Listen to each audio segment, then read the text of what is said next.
A continuación, por RTV, el canal de los estrenos. Diálogos con Javier Reyes y Alan Teffel. No los investigó. Y eso tiene...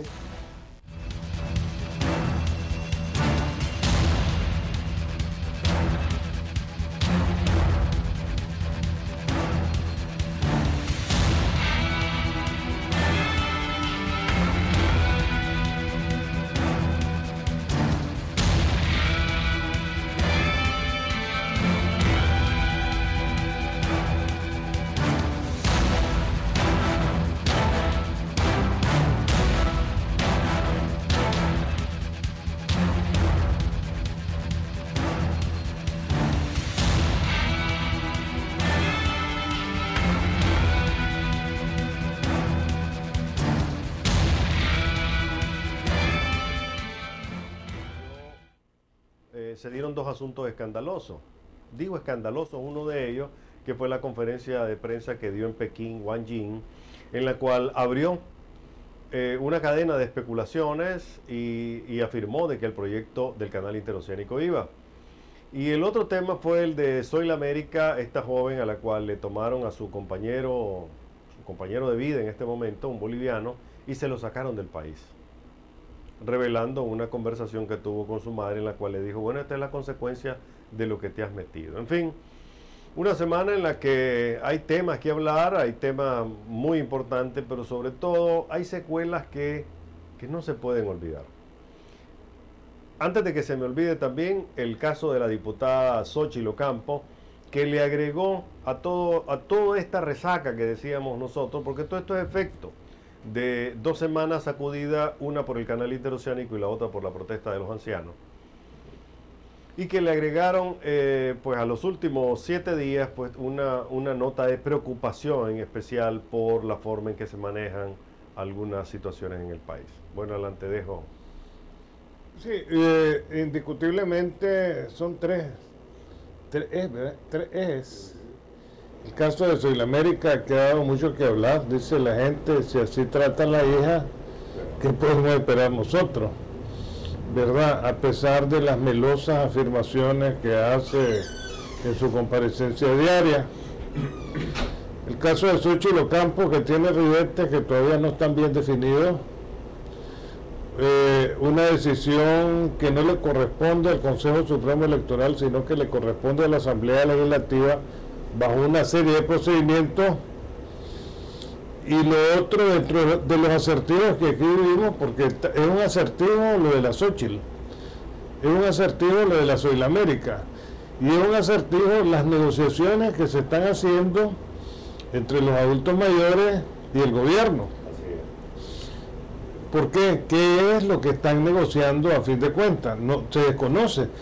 O sea, vivimos en una situación de oscurantismo informativo en Nicaragua, con un secretismo que realmente nos ha venido abatiendo durante los últimos años y que usa a este gobierno como estrategia, digamos, para mantenerse tal como lo ha venido haciendo, pero definitivamente, y eso tiene que estar claro, que hay cansancio de la gente, más de lo mismo, ¿verdad? Y ese más de lo mismo puede desembocar en algo con todo el Petrocaribe y reuniones de presidentes aquí. O sea, hay un cansancio de cómo se manejan las cosas. Hola, lo planteamos en Diálogos Radio y lo queremos reiterar. Meternos en los asuntos de la vida de las personas es muy delicado. En lo personal, como periodistas, nosotros respetamos el ámbito privado. Sin embargo, cuando trascienden del ámbito privado al ámbito público, Soy la América se ha quejado de que el vicecanciller de la República presionó al gobierno de Noruega para que le quitaran fondos. Ella misma presentó una demanda en contra del gobierno de Noruega por haber retirado los fondos pese a que tenían un compromiso. La demanda fue rechazada en los tribunales, argumentando de que el gobierno, en base a convenciones internacionales, el gobierno noruego goza de inmunidad, por tanto no se le puede demandar. Posteriormente, Soylamérica aparece respaldando a los adultos mayores en la protesta y luego recibe un tratamiento como si se tratase de una delincuente. Un grupo de funcionarios de la Dirección de Migración, y reitero, la Dirección de Migración, bajo el control del Ministerio de Gobernación, bajo el control de la ministra de Gobernación, se ha convertido en una entidad represora, como el caso de los diputados que vinieron en ocasión hace algunas semanas y que le impidieron su ingreso al país. Pues en esta ocasión, agentes de migración, acompañados con personas que andaban con camisetas del Frente Sandinista, los interceptaron en un centro comercial, golpearon al hijo de Soylamérica, le causaron una laceración en la parte superior del estómago. Al nieto mayor de doña Rosario Murillo. Al nieto mayor de Rosario Murillo. Y posteriormente se dieron situaciones de tensión en la cual ella llama a su madre y su madre le dice, le confirma pues que la orden vino de arriba sin decírselo, cuando le dice, esta es la consecuencia de tus actos. Cuando estas cosas ocurren ya salen del ámbito privado. Este no es un asunto ya personal entre ellas, esto es un asunto que trasciende a la nación, por eso lo estamos abordando. Porque ya en una ocasión, este escabroso incidente que fue resuelto en los juzgados hace algunos años y que posteriormente mereció una reconciliación que todos celebramos cuando madre e hija se juntaron, y se inauguró un periodo de, digámoslo, de acercamiento y de terminar con ese penoso incidente que se dio cuando el presidente Ortega lo acusó a Soylamérica de abusos sexuales. Inclusive vimos al nieto de la primera dama, al hijo de Soylamérica, siendo parte del staff deportivo de Canal 4, en donde actuaba como comentarista. Sí, todas esas cosas de alguna manera las respetamos como periodistas, pero además las respetó la ciudadanía. Nos pareció bien que una familia, en especial la que está gobernando el país, adquiera la paz interna, pero también tenemos que intervenir cuando se dan situaciones en las cuales se usa el poder.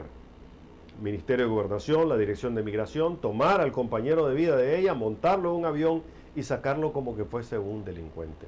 Estas son situaciones que realmente nos preocupan, porque los problemas de familia se resuelven en la familia, independientemente que sea el presidente de la República o un hogar en la montaña de Nicaragua. Eso te iba a decir, Javier.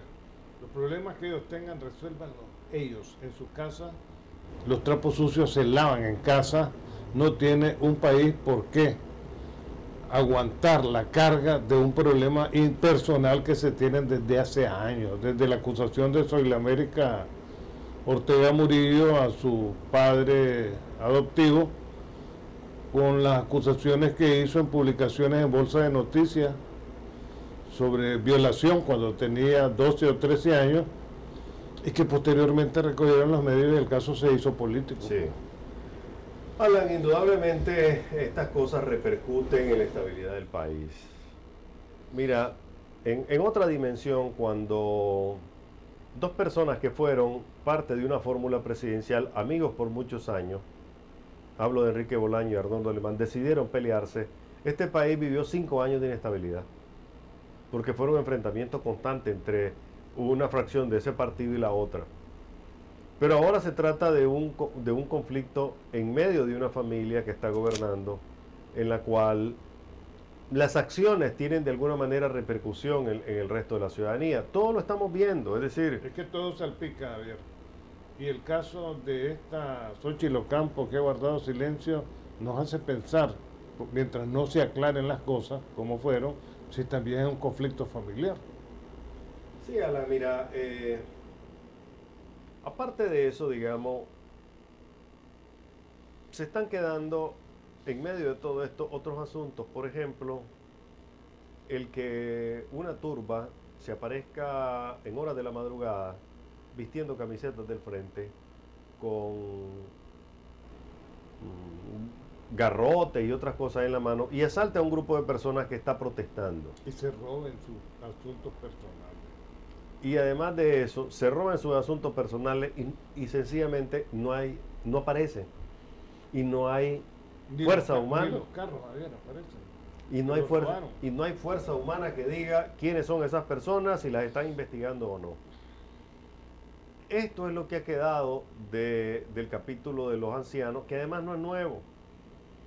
Una familia, la familia Chavarría, fue vapuleada antes y se acusa a un tal Pedro Orozco de ser el jefe de este grupo.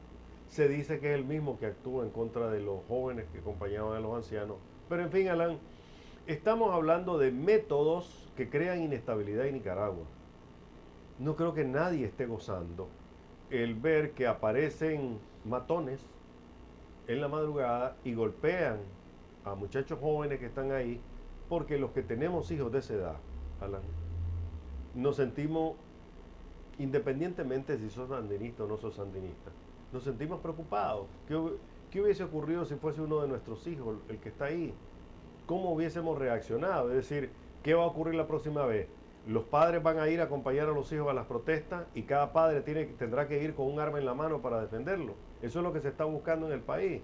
Es decir, cuando se inicia una situación como esta, hay que medir, nunca se sabe en qué va a terminar. Y no es cierto que los muchachos se van a callar, van a volver a sus casas y se van a quedar ahí por el resto de sus vidas. Y no es cierto que esos padres molestos se les va a pasar la chicha en cualquier momento. Estas son cosas que se van acumulando. Le están echando demasiada presión a la olla que puede estallar por cualquier punto débil. Es que, mira, Javier, no solamente apalearon a los jóvenes, apalearon a los viejos también. Claro, también. O sea, es como que esta es una lección de irrespeto a los mayores. Ha sido tradición en nuestro país desde épocas ancestrales, desde antes de la llegada de los españoles aquí, que se ha respetado a los mayores. Los mismos españoles, a pesar de las atrocidades que hicieron en la búsqueda del oro y colonización en estos países, respetaban a las personas mayores. O sea, estamos viviendo una situación de antivalores. Y yo coincido con vos que este es un momento de frenar eso, de reflexionar, de no enfermarse con el poder en la cabeza, porque el poder se termina. Y tienen el caso de Chávez. Chávez, cuando menos esperaba, se murió, porque nadie es eterno, y volver a valores no propiamente conservadores, sino valores tradicionales del respeto a las personas mayores, del respeto a las instituciones. Todo esto se ha perdido aquí, Javier. Y además, lo más grave, además de que se ha perdido, se promueve actitudes como esta entre elementos antisociales que son las fuerzas de choque. Mira, en términos generales, Alan, no se puede esperar que un país pueda funcionar como si esto fuera Chile en los años 70, después del golpe de Allende. Después del golpe de Allende se instauró una cruenta dictadura, criminal, asesina, y acabó con todo vestigio de resistencia de izquierda. A cambio de eso, los empresarios empezaron a desarrollarse y Chile se convirtió en una potencia económica en América Latina, especialmente Sudamérica. Ese modelo es imposible de repetir aquí. No se puede pensar que un gobierno que aplasta a su oposición, que mantiene a golpe limpio al que levanta la cabeza y se va a la calle a protestar, a cambio de que la economía se fortalezca. Eso no, pues esto ni es Chile, ni fue un buen camino para Chile, independientemente de que hoy es una potencia económica, ni eso puede ser un espejo para nosotros. Sí, mira, además, hay que calcular bien la cosa. ¿Cómo terminó Pinochet? Claro. Pinochet terminó en manos de sus propios aliados que lo juzgaron y le quitaron la plata y le metieron presa a la familia. ¿Cómo terminó Somoza? No es el que le hacía el juego a los americanos, decía Julio Díaz Benar, es el policía de Centroamérica, defenestrado por ellos mismos. Entonces, que no crean que las cosas van a pasar desapercibidas o que son para toda la vida, nada es para siempre, y ahí se vuelven a equivocar otra vez. Por eso citaba yo el caso de los valores de la gente. Por ejemplo, esa denuncia de la hija de Rosario Murillo es una denuncia que ha calado socialmente, ha calado entre la población. Y eso que yo les decía hace un momento, si así trata a la hija, ¿qué podemos esperar nosotros? Que su hija mayor y Así su es. nieto mayor, el apaleado. Mira, una de las principales críticas que se hacen a Obama, al gobierno de Obama y al Estado americano, es que con sus políticas antimigratorias, antilatinas, descabezaron a muchas familias, las separaron. De pronto un padre estaba legal o ilegal y su esposa o compañera legal o ilegal le expulsaban a uno y ya se quedaba y el matrimonio se partía en dos. Ocurrieron casos dramáticos como niños que nacieron en Estados Unidos, que adquirieron la nacionalidad, pero le sacaron a los padres por ilegales. Entonces el niño se quedó en el aire. Eso lo está resolviendo hasta ahora la ley que va en camino, que ya fue aprobada por el Senado. Pero ¿qué pensar de una decisión en la cual a Zoila América se le quita su pareja, su compañero de vida o su esposo, pues, y se le expulsa? O sea, esa familia, independientemente del tamaño que sea y de quién sea, se fragmentó. Y tenemos que reiterar sobre eso, tenemos que mantener el dedo sobre la llaga, Alan, porque no se puede usar el Estado para castigar como vos querés. O para asuntos personales. O para castigar asuntos personales, para decirle, hombre, este es las consecuencias de tus acciones. Entonces, de nuevo, la reflexión debe ser que el poder es para hacer el bien, que el poder no es para castigar a tus enemigos, que el poder no es para destruir a tus enemigos. Y no es para destruir a la familia. Y no es para destruir a ninguna familia, ¿verdad? Yo creo que es válido este tema, Alan, porque realmente Nicaragua necesita una verdadera reconciliación. Esta semana se dio, por ejemplo, un aniversario más del desarme de la Contra. Estamos recordando en estos días también un aniversario más de la Revolución Sandinista. Pero todavía quedan muchas heridas abiertas. 30 y pico años después, todavía no ha habido una verdadera reconciliación entre lo que fue el somocismo y el sandinismo, por ejemplo, ¿verdad? El liberalismo que pasó a gobernar del 90, digámoslo así, hasta el 2002, realmente no es ese, logró en gran medida reivindicar esa reconciliación, pero no logró superar esas diferencias. Entonces, un país que viene caminando, arrastrando heridas, no puede ser un país que esté reconciliado, no puede ser un país en el que se estén viviendo situaciones distintas, pues que vivamos en paz. Y si aún así se están creando condiciones para seguir abriendo heridas, entonces seguimos mal. La herida de la iglesia con el sandinismo no se ha abierto más bien en vez de haberse cerrado. La homilía del pasado domingo de Monseñor Silvio Báez en la catedral con este asunto de los muchachos golpeados nos reubicó de nuevo en un momento determinado, Alan, como que estábamos en mitad de los años 80, oyendo al sacerdote fustigando al gobierno sandinista en el poder. En vez del cardenal Obando, hoy está Monseñor Silvio Báez, para que también recuerden que la gente pasa, pero si los problemas quedan, alguien va a levantar la bandera de esos problemas. Pero es que mira, dentro de esta situación de evolución, porque no le puedo llamar involución, o sea, el agua que pasa por un río no va a volver a pasar nunca. El Monseñor de los Pobres ahora es el cardenal Obando. Y sí. Entonces y el cardenal Obando de aquella época, el que hablaba de una culebra que si le daba calor te mordía, pasa a ser Silvio Báez. Porque en este sentido, digamos, Báez, con una preparación más profunda, con un léxico mejor que Monseñor Mata, ha enfocado los problemas. Mata es frontal, seguramente, como soy yo personalmente, y lo entiendo. Pero Monseñor Báez, además de frontal, es analítico, ¿verdad? Y analiza las situaciones que se están dando. Yo quisiera ver, como todos los que nos están escuchando, una Nicaragua más próspera, una Nicaragua con oportunidades, pero al paso que van las cosas, pues no veo ninguna. Además, y se lo digo a todos los que me están escuchando, los trapos sucios se lavan en casa. Así es. ¿Por qué? Porque es vergonzoso que el vecino se dé cuenta de lo que está pasando en la casa de uno, ¿verdad? Entonces, aquí por ejemplo se han creado leyes en relación con de la 779. Yo creo que la ley 779 fue transgredida con este bochinche de ahorita, pero ahí los CPC no van a llegar a donde la señora Murillo, donde la Ortega Murillo, a querer intervenir, pues, o sea, las leyes para qué son si somos iguales ante la ley. No hay duda que ahí se violó la ley 779, Alan. No hay ninguna duda. La ley de la familia también. Así es.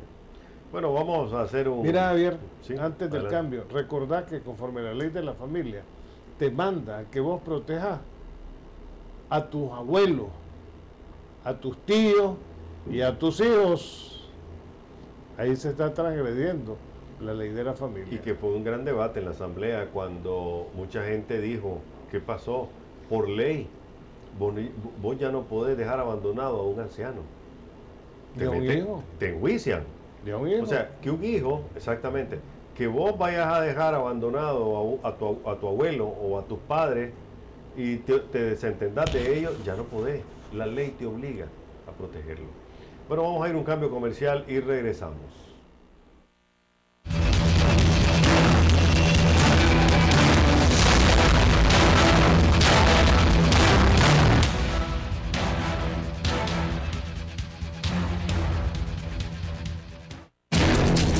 Transmitiendo por una expresión libre en Nicaragua, Radio El Pensamiento, 880 kHz y para el mundo, radioelpensamiento.com. Radioelpensamiento.com. Radio El Pensamiento, la emisora más libre para opinar e informar.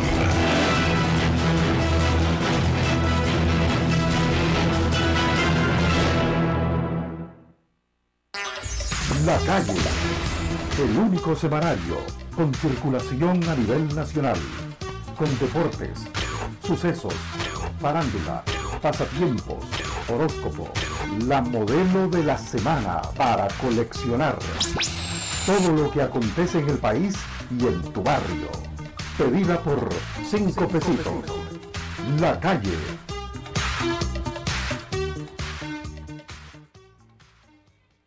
Habla sin preocupaciones con los Super Packs de Claro. Ya no tendrás más excusas para hablar. Activa tu paquete de 50 córdobas marcando *555 numeral y empezá a hablar sin parar. Desde $1 el minuto. ¡Claro que sí! ¿Por qué no reconoces que me amas? Lo siento y lo veo en tus ojos. Eres la culpable de este amor y de este odio tan grande. Una tierra fértil.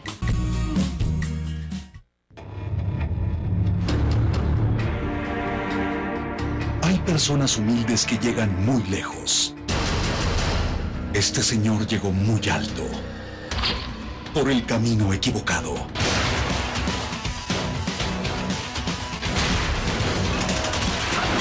Y arrodilló al gobierno americano y mexicano. El Señor de los cielos, tan odiado como amado.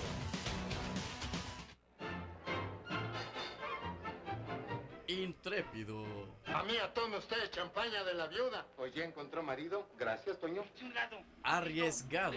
Un momento. Sincero. La parte de arriba tuve que recortársela de plano porque ya se le notaba mucho lo deshilachado. En cambio, la parte de abajo quedó mejor. Esa quedó peor, padre. Te hará reír a más no poder. Así, fíjese, el 1, 2. Por aquí abajo, se descubre de abajo. Le van a dar, hombre, no también, hombre. Un personaje como ninguno. Damas y caballeros, me ha besado un macho que vale por 7.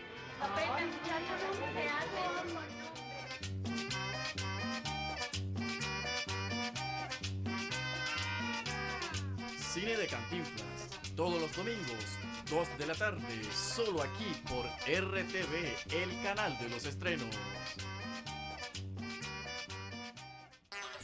La Calle, el único semanario con circulación a nivel nacional, con deportes, sucesos, farándula, pasatiempos, horóscopo, la modelo de la semana para coleccionar.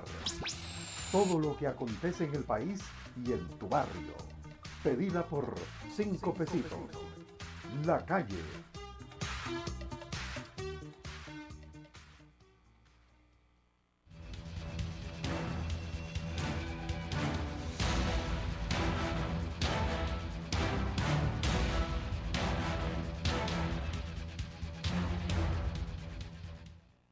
Bien, continuamos con Diálogos Televisión con Alan Tepelalba desde el canal RTV para Boaco Chontales, para toda la nación y el mundo también a través de internet. Recuerden que nos pueden localizar en dos sitios. Primero, www.canalrtv.com, en donde está nuestra señal en vivo. Y también nos pueden localizar en la página de Trinchera de la Noticia, que es www.trinchera.com.ni o trincheraonline.com nada más. Si es trinchera.com.ni, ahí están dos ventanitas en donde se encuentra nuestra señal en vivo. A cualquier hora del día ustedes podrán localizarnos. Hay una noticia que trae Trinchera hoy muy interesante, Javier, y aquí le debe interesar al pueblo evangélico, que es casi la mitad de la población, la muerte del predicador Gille Ávila. Sí. Aquí estuvo en varias ocasiones y se presentó, si mal no recuerdo, en el Estadio Nacional. Sí. Se le compara a Gille Ávila con aquel famoso predicador Billy Graham de los Estados Unidos, pero aquel en inglés y este en español.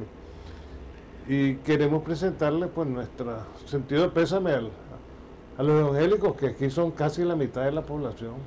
Mira, esta es una personalidad que realmente trascendió el mundo estrictamente evangelista, el mundo protestante, llamémoslo así, porque Gille Ávila fue toda una personalidad que llevaba mensaje a las naciones, no solo como evangelista que era, sino llevaba mensajes de paz.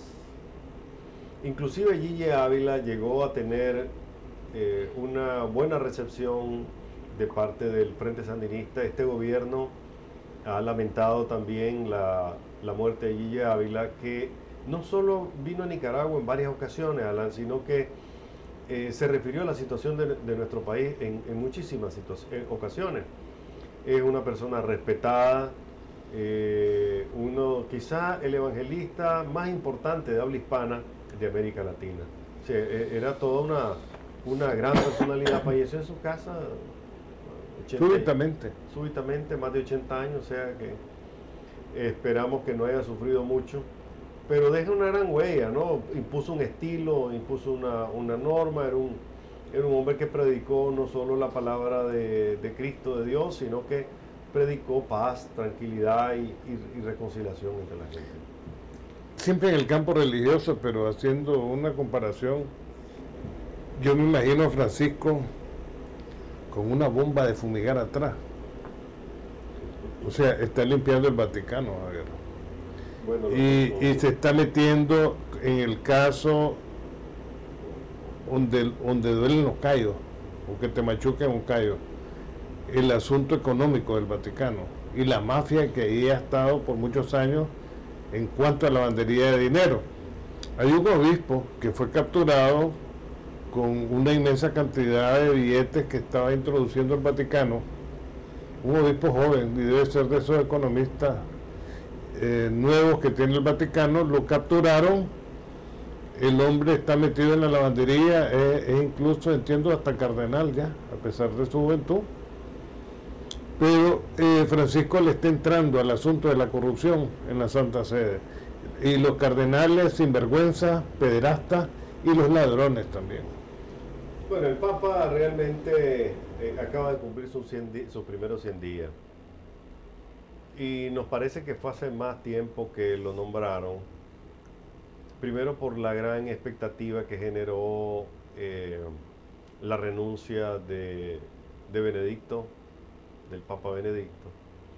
Luego, pues él ha hecho mutis, está realmente cumpliendo su compromiso de no aparecer en nada, de no hacerle sombra al nuevo Papa. Nuncio Escarano. Exactamente. Se llama el pillo este que capturaron. Lo capturaron cuando iba a retirar 20 millones de euros. En efectivo. ¿Verdad?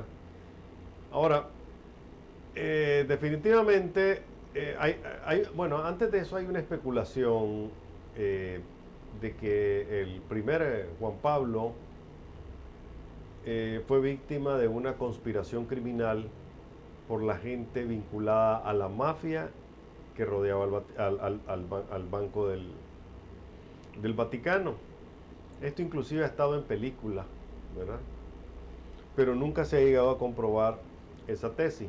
Aún así, yo creo que el Papa Francisco verdaderamente tiene que cuidarse un poco más, porque cuando inició esta labor de empezar a limpiar el Vaticano, Alan, comienza a meterse con otro tipo de personas. No solo estamos hablando de sacerdotes, no solo estamos hablando de monseñores, cardenales, no solo estamos hablando de regaño por mal comportamiento personal, por haber transgredido la ley, por haber cometido actos de pederastia, violaciones, etcétera, etcétera. Ahora estamos hablando, Alan, de un tema de dinero. La mafia. En donde no solo las sotanas están metidos, sino que están metidos las mafias europeas. Eso significa, Alan, que cuando estas mafias las tocas, reaccionan como cuerpo y por lo general matan. El Papa entonces podríamos decir que está en un peligro si efectivamente está enfrentado a este tipo de situaciones. Después de los 100 días, yo creo que hay bastante satisfacción por la manera en que se ha comportado el nuevo Santo Padre. Hasta ahora no le ha temblado la mano, ni siquiera ha sido blandengue.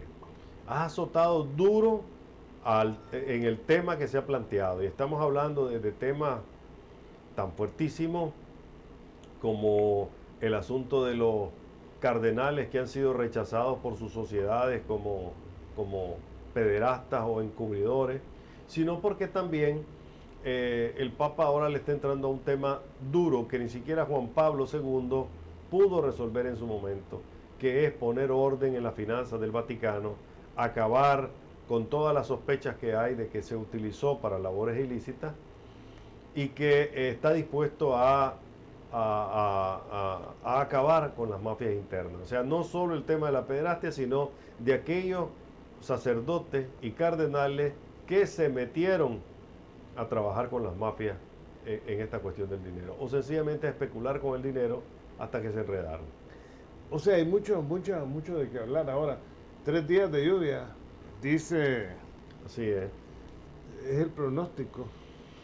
Hay una inmensa tormenta, Javier. A propósito de este calorazo que se está sintiendo en todo el país, incluso en Jinotega, me decía el doctor Rizzo. Sí. ¿Verdad? Hay una inmensa tormenta que está en Costa Rica, y entre Costa Rica y Panamá hay otra que avanza en estos momentos y que podría convertirse en huracán por el Pacífico. La otra viene por el Atlántico, está viviendo fuerte en Cuba, en Miami, en Puerto Rico. Pero pareciera de que todas van a converger aquí y se esperan 3 días de lluvia, pues. O sea, durante todo el fin de semana.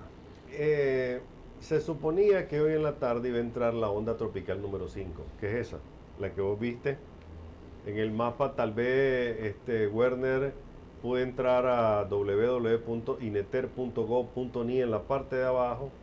Ahí está directamente el mapa meteorológico, abajo a la derecha. Tal vez nos ofrece ese mapa que está pasando en tiempo real. Efectivamente, la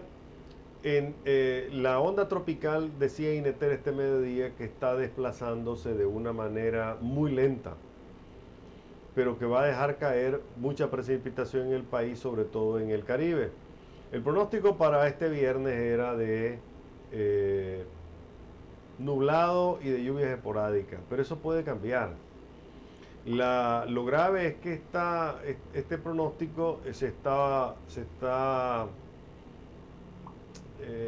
basando en las posibilidades de que la onda tropical número 5 vuelva a bañar de precipitación fluvial en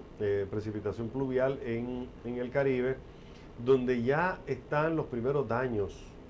Este viernes se conoció de unas 18,000 personas afectadas, de que poco les ha llegado la ayuda, casi no les ha llegado, mientras van a recibir ahorita otro enorme baño de agua. Las consecuencias de todo esto no solo pues son las afectaciones en las personas que están perdiendo sus casas, su comida y todo eso, sino en materia de salud también, Alan. Mira, en menos de 10 días se han reportado los efectos que está teniendo el dengue en la población. Hay más de 1.500 casos de dengue en Nicaragua, pero sobre todo, Alan, tenemos un dengue tipo 2 que tiene unos síntomas similares a los del tipo 1, con la diferencia que este dengue es mucho más mortal. Su incidencia es más grave, porque te provoca, te golpea aquellas partes internas que vos tenés más débiles. Por ejemplo, si vos tenés un problema de riñones, ese dengue te va a acelerar tu problema renal. Nos explicaban los médicos del gobierno que ese tipo de dengue también, si vos tenés problemas estomacales o tenés problemas en el hígado, aún en el corazón, él te va a golpear ahí, lo que lo hace más mortal. Hay un brote de hepatitis aquí en Chontales, en el lado de Chontales. Ya se han dado 2 casos, 2 muertes y varios casos más. Es decir, estamos viendo, Alan, ya tuvimos un primer brote de hepatitis en León. Si por mucho que a veces se quiera, Alan, que estemos hablando de temas bonitos, que estemos hablando de lo bien que le van algunas actividades al gobierno, yo creo que es hora de empezar a hablar de temas muy importantes. Estos brotes, estos golpes que se dan en materia de salud, como por ejemplo la hepatitis, que es mortalísima, que además va a dejar a muchas personas afectadas, también tenemos el dengue. Con este invierno que va a ser cosechero, dicen los expertos, o sea que vamos a tener agua regularmente durante lo que falta del invierno, lo que se van a acelerar también es las enfermedades vinculadas con mosquitos y con moscas. Y hay un elemento adicional. En Honduras, el Ministerio de Salud suspendió la abatización porque ya se dieron cuenta que el mosquito se volvió resistente al abate. En consecuencia, los efectos del abate están ahora bajo un gran signo de duda. Y la campaña que anda haciendo el gobierno ahorita es justamente abatizar. Es decir, no solo ahora tenemos el problema de que no hay suficiente abate, las brigadas no están llegando a todos lados, mientras hay nubes de zancudo por doquier, y estoy hablando de un problema nacional. Además de eso, ya se volvió resistente al abate. En consecuencia, estos son problemas que hay que empezar a abordar y de manera seria, por mucho que no le guste a la presidencia de la República estar hablando de problemas, pero esto es lo que está viviendo la gente todos los días. La basura, ahí tenés. Hubo limpieza porque vinieron todos esos. Y a propósito de esta reunión de Petrocaribe, no lo van a decir públicamente, pero aquí lo que viene, más que nada, el grandote de Petrocaribe, que es Maduro, es buscar comida, y no hay que comer en Venezuela. Sí. ¿Verdad? Así es que hay que prepararse porque las exportaciones van a subir, nos va a escasear más la comida a nosotros, porque toda se le está mandando para pagar el petróleo y los negocios que aquí se hacen con el petróleo. Pero ojalá no hagan, Alan, como le hicieron a los frijoleros. Dicen los frijoleros, porque estuve hablando con varios de ellos esta semana, que el cierre de fronteras al frijol fue para obligar a abaratarlo por las exportaciones a Venezuela. Es decir, primeramente se dijo, se van a cerrar la frontera para poder garantizar que el alimento básico, que es el frijol, junto con la tortilla, o sea, el maíz, mucho más que el arroz, porque en nuestras casas habrá frijoles con tortilla y ya tenemos cena o tenemos desayuno. Pero el arroz es el complemento ideal del frijol, pero no necesariamente es tan vital como el frijol. Bueno, si continúan las políticas para desestimular la producción, Alan, vamos a tener un problema grave. Me decían, por ejemplo, Alan, que el efecto de haber cerrado la frontera y que el precio del frijol cayese hasta los 300 córdobas el quintal, comprado al productor, ya ha desestimulado a mucha gente a sembrar. Estuve hablando con un técnico de Ramac. Ramac vende agroquímicos, pero financia. Es decir, si vos tenés una parcela, 10 manzanas, y le decís, hombre, yo quiero sembrar frijol, necesito tu asistencia técnica, ellos te la dan, inclusive te dan semilla, te prestan y vos le pagás contra la cosecha. Nos decían que en la zona de Diriomo y otros lugares, los productores ya decidieron no sembrar este año. Y en muchos lugares está ocurriendo eso, con un año cosechero. ¿Por qué razón, Alan? Una manzana tecnificada de frijol, o sea, que lleva su abono, que lleva sus químicos contra la maleza, tiene un costo aproximado de 200 córdobas.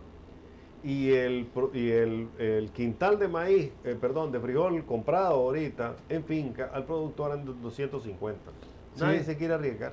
Pero el frijol rojo, el frijol negro, rojo, que es el que comen los venezolanos, ya no lo miro. Yo me acuerdo que antes era más barato un pintito que había, rojo oscuro buscando negro, ya no lo ves, porque ese es el que están exportando. El guineo cuadrado ha desaparecido, no sé si a los venezolanos les gusta comer guineo cuadrado. Encontrás el plátano, ¿verdad? Si es la carne, el precio es prohibitivo. O sea, la carne que queda para nosotros no es de primera aquí en Nicaragua, se va para el exterior, especialmente Venezuela, y está muy cara. ¿Qué es lo que pasa en los supermercados? Como la gente no la puede comprar, ya la desmorada, ¿verdad? Lo que sí hay bastante es carne de cerdo, porque paradójicamente la carne de cerdo que entra del Canadá es más barata que la carne de cerdo del cerdo local, y más suavecita, como que viene precocida. Vos que sos cocinero. Mira, ¿sabes cuál es el problema, Alan? Que la carne se ha vuelto un producto selectivo. Es inclusive un producto para las clases medias altas para arriba. Un producto regular, pues, que está todos los días en tu mesa. Y un producto esporádico para la clase media baja y para el trabajador. Es decir, en la mesa del trabajador lo más normal hoy es un pedazo de pollo. Pero ya inclusive el pollo se está volviendo en algo intermitente. 35 córdobas la libra. Mira, está viniendo un frijol mexicano, Javier. Pero hay que fijarse, yo le digo a la gente, fíjense bien. Ese frijol mexicano puede ser que esté vencido, pero es muy gustoso. Sale más barato, digamos, que ir a cocinar frijoles en la casa. Estuvo viniendo también al país carne ya enlatada, carne de res que resultaba más barata, ¿verdad? Pero en términos generales, a mí me da risa cuando aquí los datos oficiales hablan de un 5% de inflación. Aquí hay más de un 200% de inflación. O sea, la gente, digamos, con sus ingresos ya no puede vivir. Aquí en Nicaragua, Javier, hay lugares donde es más caro. Y sin embargo, digamos, la gente está desempleada. La costa atlántica es mucho más caro que el Pacífico. Sí. ¿Verdad? O sea, irse a hospedar a cualquier pensión o hotelito sencillo en la costa atlántica es mucho más caro que hospedarse aquí en Managua, en Matagalpa, en Oteo, o en cualquier lugar del Pacífico. Aquí vivimos lamentándonos por gasolina de 120 córdobas y 130 córdobas. Allá son de 200 para arriba, el galón. El galón. El galón. Y el problema no es tanto, Alan, la circulación vehicular, porque Bilwi es pequeño. Y Bluefield, a pesar de todo, es pequeño, no es tan grande. O sea, el consumo de combustible para alguien que vive en esas dos ciudades no será muy grande. Pero el lanchero tiene un problema, tiene que ir con barriles a pescar. Entonces por eso el pescado es caro. Por eso el pescado es caro y la pesca se ha vuelto carísima. Entonces el producto líder para fijación de costo, que es el combustible, realmente es un problema, pues. Se vuelve un problema grave para la nación.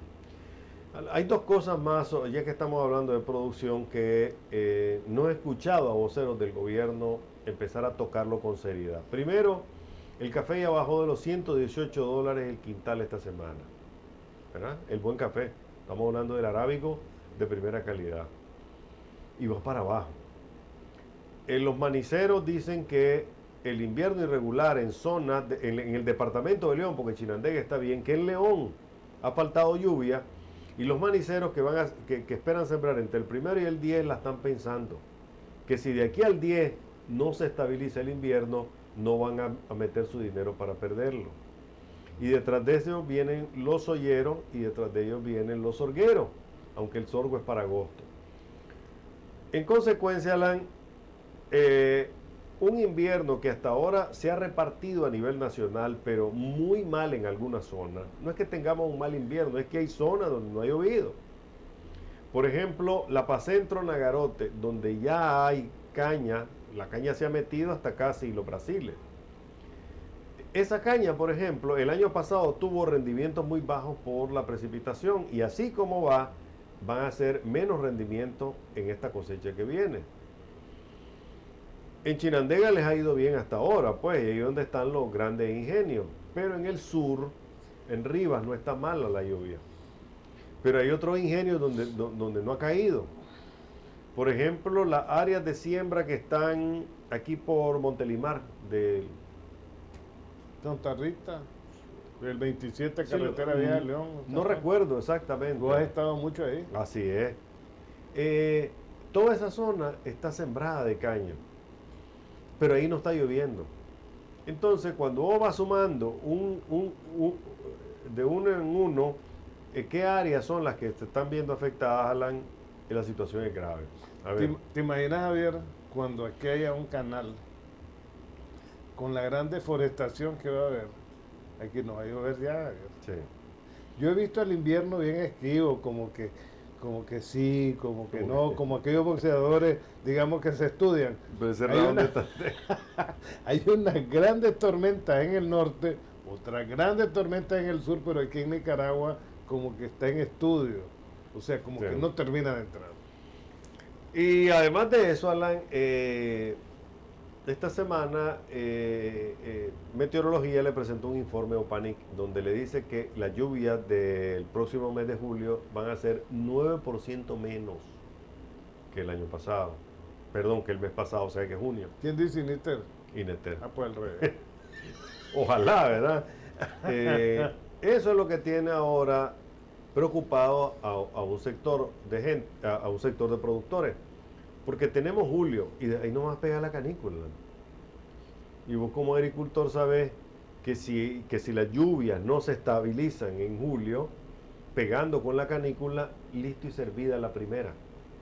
Mira, normalmente, Javier, a consecuencia del despale, la destrucción que se ha venido haciendo especialmente en el Atlántico, que ha sido, fue un pulmón de Nicaragua. El invierno empieza en junio, Javier. El mes de mayo es para refrescar la tierra. Así es. Hay veces que se adelanta. Yo había calculado que con los calores que se habían sentido en este país en los meses de febrero, marzo y abril, el invierno iba a entrar adelantado, pero no. Sin embargo, Javier, están pronosticados huracanes fuertes. Así es. Y hasta 12. Y hay que ver este fin de semana. Si las lluvias se generalizan, ¿verdad? Y deja el invierno de estar en estudios, si entra o no en Nicaragua, aquí vienen aguaceros fuertes e inundaciones fuertes. Fíjate que con pocas lluvias que se dieron, ya hubieron hasta muertos. Ya hubieron hasta muertos. Ahora, el problema de fondo, o sea, si hablamos de lo que ha ocurrido, en lo que está ocurriendo con algunos cultivos que son muy importantes, como maní, soya, sorgo, que mueven miles de dólares de la economía, mueven mucha mano de obra, mucho insumo, es decir, mueven plata en el Pacífico. Hablemos del norte con el café. 30-40% de afectación. El gobierno sordo ante los llamados de los productores de café, queriéndoles clavar $3 por quintal, y encima de eso, que la roya te afecta la productividad, un invierno inestable. Me dicen que en Matagalpa la lluvia ha sido excelente y que Jinotega va por el mismo camino, pero muchos temen que el impacto de la roya más el de los precios le dé una revolcada a la economía espectacular, porque no hemos podido llegar a los 2 millones de quintales, pero son 1.200.000 o algo así de quintales de café. Si un 30% no sale, Alan, estamos hablando de más de 300.000 quintales de café. Y si me dicen que el café muy bien tecnificado anda por $80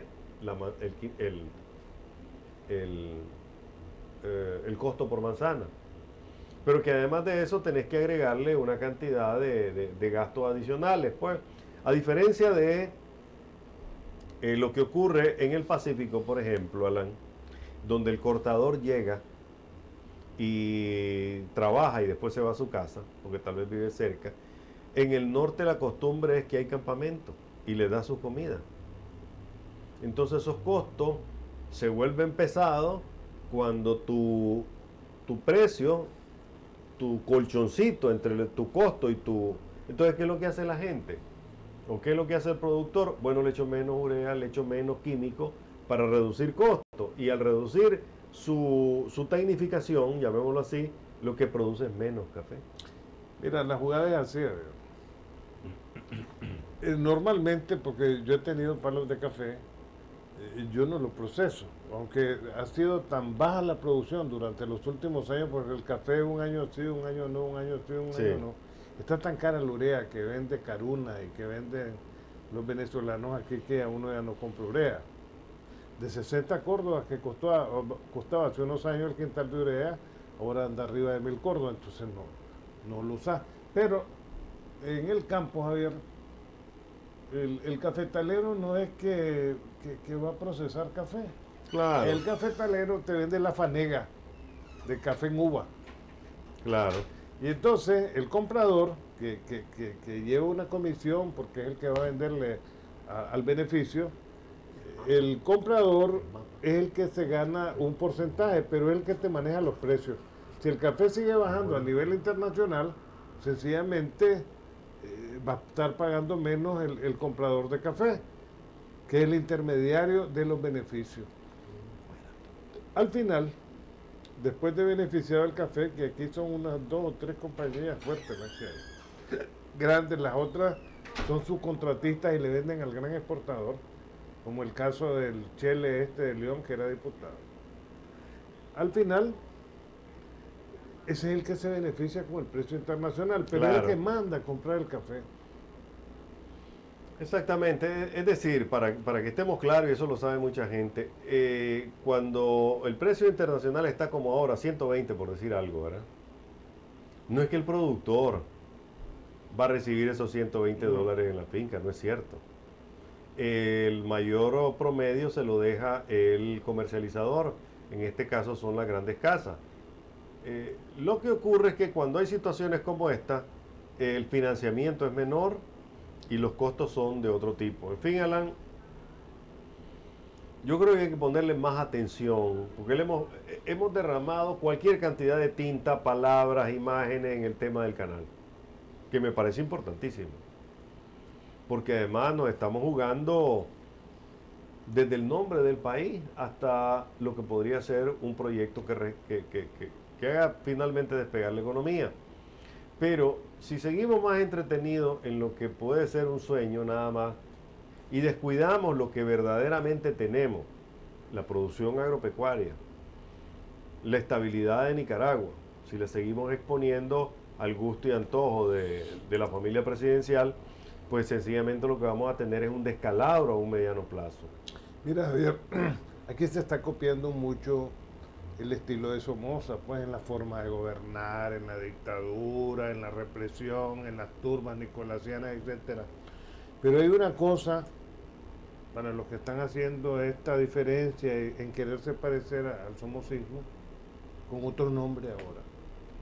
Hace falta un banco como el Banco Nacional o un organismo como el Infonac, de donde era miembro de la Junta, de la Junta Directiva Talavero Con, de aquella época, para los que me estamos viendo en Banco Chontales, yo lo recuerdo. Y en Pittsburgh también. Sí, yo lo recuerdo con cariño. Gente que financia la producción en el campo, bancos que financian la producción en el campo, pero además de eso, no solo es prestarle reales al agricultor porque después aparecen los no pagos. Tecnificarlo y darle asistencia técnica para que le pueda pagar al banco y pueda vivir de la producción. Pero no hay financiamiento para el sector agropecuario, ni hay bancos que lo hagan. Y un último elemento antes de irnos, el tiempo desafortunadamente se agotó, pero además lo vamos a abordar la próxima semana, el tema de la seguridad jurídica. Este viernes hubo en Tipitapa un enfrentamiento entre dos grupos de personas que se creen dueñas de un terreno. El gobierno lo donó para que esas personas se toman predio, el gobierno se los entregó y al final apareció un dueño que se fue, metió el juicio, se quedó con el terreno. Entonces hubo un enfrentamiento de aquellos que van a ser desalojados por el nuevo dueño y hubo un muerto y 3 heridos, a machetazo y a balazo. En Matagalpa está el caso famoso del cerro que ha sido ocupado, que no lo sueltan. Mientras el gobierno no actúe con voluntad política para terminar este problema, también ese es un desestimulante de la inversión. Ya no hay Chávez, Javier. Ya no hay. Ya no hay Chávez. Y nos pueden votar el waiver por esos caprichitos y caprichotes y esa soberbia que hay, ¿verdad? Y nos vamos a quedar con el dedo como nos quedamos con la esperanza de la carretera en Tipitapa, la fábrica de aluminio, el estadio y todas las mentiritas y mentirotas que nos tiraron hace un tiempo. Así es. Bueno, llegamos hacia el final del programa, pues no. Le agradecemos a todos su sintonía con nosotros. Recuerden, sábado y domingo, 11 de la mañana, 7 de la noche, tenemos reedición de este programa. Que tengan un feliz fin de semana.